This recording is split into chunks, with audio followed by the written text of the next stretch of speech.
నమస్కారం అండి. నేను మీ రంజిత్ కుమార్ ద్వారా ముచ్చిక. అందరికీ శ్రీరామనవమి శుభాకాంక్షలు అండి.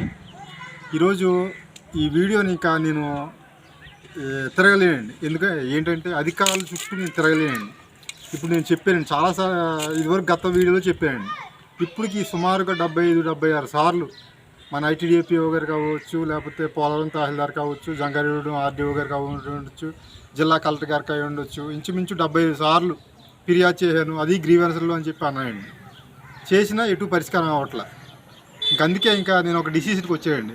ఆమరణ నిరాహార దీక్ష చేస్తానని చెప్పి మొన్న ఐటీడీఏపీఓ గారికి, పోలవరం తహసీల్దార్కి లెటర్ ఇచ్చేయండి.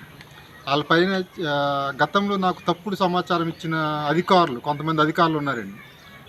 తప్పు చేసిన వాళ్ళ మీద చర్యలు తీసుకోమంటే తప్పు చేసే వాళ్ళ మీద కూడా చర్యలు తీసుకోవట్లేదు. వాళ్ళకి పైగా అనుకూలంగా స్టేట్మెంట్లు ఇస్తున్నారు, మాకు ఎండార్స్మెంట్లు. కాబట్టి మొన్న ఐటీడీఏపీఓ గారికి, పోలవరం తహసీల్దార్కి ఇచ్చేయండి. గిరిజన దర్బార్లో మన ఐటీడీఏపీఓ గారికి, పోలవరం తహసీల్దార్కి గ్రీవెన్స్లో ఇచ్చేయండి. వాళ్ళపైన తప్పుడు సమాచారం ఇచ్చిన అధికారులపైన అలాగే సమగ్ర విచారణ చేసి చర్యలు తీసుకోవాలని, లేకపోతే నేను ఆమరణ నిరాహార దీక్ష కూర్చుంటానని చెప్పి లెటర్ ఇచ్చేయండి, దరఖాస్తు చేశాను. కానీ నాకు భయం వేస్తుందండి. ఎందుకంటే నిజంగా ఆమరణ నిరాహార దీక్ష చేస్తే ఎక్కడ మనం మానసికంగా చాలా ఇబ్బంది పడతామండి. ఆ సమస్య పరిష్కారం అవ్వదు. ఎందుకంటే ఇది ఎందుకు చెప్తున్నానంటే, గతంలో నేను చేసిన అనుభవం ఉంది కాబట్టి అనుభవంతోనే చెప్తున్నానండి. నేను చెప్పాను 2011-12 సంవత్సరంలో పోలవరం మండలం డ్వాక్రా గ్రూపులకు సంబంధించి 91 మంది గిరిజన లబ్ధిదారులకు సంబంధించి యూనిట్లలో లోన్లో 3.5 లక్షలు ఫ్రాడ్ జరిగిందని చెప్పి అప్పుడు 2012 డిసెంబర్ 19వ తారీఖున అప్పుడు ఐటీడీఏపీఓ గారు స్టేట్మెంట్ ఇచ్చారండి, ధృవీకరించారు. అలాగే జిల్లా గ్రామీణాభివృద్ధి సంస్థ పీడీ ప్రాజెక్ట్ డైరెక్టర్ 2013 సంవత్సరంలో స్వాహా చేసిన వారిపై క్రిమినల్ కేసులు పెట్టారండి పోలవరం పోలీస్ స్టేషన్లో. అలాగే 2014 సంవత్సరంలో మేము తిరిగి పైన చర్యలు తీసుకోండి, ఇలాగా గిరిజన డబ్బులు స్వాహా చేసిన వాళ్ళు అని చెప్పి చాలామంది అధికారులు తిరిగాండి. ఇంకా 2014 సంవత్సరంలో నేను ఇంకా తిరగలేక ఆమరణ నిరాహార దీక్ష చేశానండి ఐటీడీఏ కార్యాలయం ఎదురుగుండా. 3 రోజులు చేసిన తర్వాత తిండి తిప్పలు మంచినీళ్ళు కూడా లేకుండా కూర్చుంటే నాకు రిజల్ట్స్ ఏంటంటే 3 రోజుల తర్వాత పోలీసులు బలవంతంగా వచ్చి తీసుకెళ్ళిపోవడం. అదండి, ఏమి ఉండదండి. మన ఆరోగ్యం అప్పట్లో అయితే కొంచెం పర్లేదండి, ఆరోగ్యపరంగా సహకరించవచ్చు. ఇప్పుడు 40+ ఉన్నాం. మనం కూర్చున్న అన్ని ఎవిడెన్స్తో సహా కూర్చున్నా ఏం జరగదండి. ఎందుకంటే 6 సంవత్సరాల నుంచి జరగంది ఇప్పుడు జరుగుద్దని నేను అనుకోవట్లేదండి. కాబట్టి ఈ వీడియో ద్వారా నేను తెలియజేసేది ఏంటంటే, నేను ఆమరణ నిరాహార దీక్ష కూర్చోవండి. ఎందుకంటే నా ఆరోగ్యానికి, నా కుటుంబానికి భరోసా ఉండదండి. కాబట్టి అవినీతి చేసిన వాళ్ళ మీద కాదండి, అవినీతి చేసిన వాళ్ళ మీద చర్యలు తీసుకోమంటే ఎందుకు వాళ్ళకు అనుకూలంగా మాకు తప్పుడు స్టేట్మెంట్లు ఇస్తున్నారు అనే దానిపై సమగ్ర విచారణ చేసి వాళ్ళపై అవినీతికి పరులకి సహకరించుకున్న అధికారులపై చర్యలు తీసుకోవాలని, కఠిన చర్యలు తీసుకోవాలని కోరుకుంటూ గ్రీవెన్స్లో జిల్లా కలెక్టర్ గారికి, ఎస్పీ గారికి, ఉన్నతాధికారులకి ఫిర్యాదు చేయాలనుకుంటున్నామండి. నేను క్లియర్గా మెన్షన్ చేశాను. గతంలో పోలవరం తహసీల్దార్గా పనిచేసిన బత్తుల సుమతి గారు మాకు తప్పుడు స్టేట్మెంట్లు ఇచ్చారు.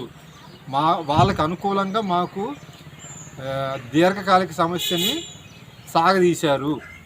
అలాగే ఐటీడీఏపీఓ గారు 4 సార్లు విచారణ చేయమని చెప్పి ఆదేశిస్తే 3 సార్లు గడువులు అడిగారు, దీర్ఘకాలిక సమస్య అని చెప్పి గడువులు అడిగారు, బదిలీపై వెళ్ళిపోయారు. క్లియర్గా మెన్షన్ చేశాను. అలాగే నేను పెట్టిన ప్రతి దరఖాస్తులో పేర్లు సహా మెన్షన్ చేశాను. ఏ విధంగా ఫ్రాడ్ చేశారు, వాళ్ళకి అనుకూలంగా వ్యవహరించారు అనేది కూడా వివరించాను. అయినప్పటికీ చర్యలు లేవు. నాకు దీన్ని బట్టి అర్థమైంది ఏంటంటే, 2018 సంవత్సరంలో ఉన్న ఎంఆర్ఓ మీద చర్యలు తీసుకోమంటే బత్తుల సుమతి గారు ఈ విధంగా తాత్సారం చేశారు. బత్తుల సుమతి గారి మీద చర్యలు తీసుకోమని కలెక్టర్ గారికి ఫిర్యాదు చేసిన, ఇక్కడ ఏంటంటే మనం కలెక్టర్ గారికి ఫిర్యాదు చేసిన ఆటోమేటిక్గా గ్రీవెన్స్లో ఏంటంటే మళ్ళీ తహసీల్దార్ గారికి వెళ్తుంది అది ఆ ఫిర్యాదు. ఇప్పుడు నేను తహసీల్దార్ గారి మీద ఫిర్యాదు చేసినప్పుడు మళ్ళీ ఆ తహసీల్దార్కి వెళ్తే మళ్ళీ ఏంటండి, ఆ తహసీల్దార్ గారేమో వాళ్ళకి అనుకూలంగా వేరే రకంగా క్లియర్గా తెలిసిపోతుంది, వేరే రకంగా తప్పుడు స్టేట్మెంట్ ఇస్తున్నారు. అవన్నీ ఎవిడెన్స్ నా దగ్గర ఉన్నాయి. ఎవిడెన్స్తో సహా అధికారులకు ఫిర్యాదు చేసినా ఏమి యాక్షన్ తీసుకోవట్లేదు.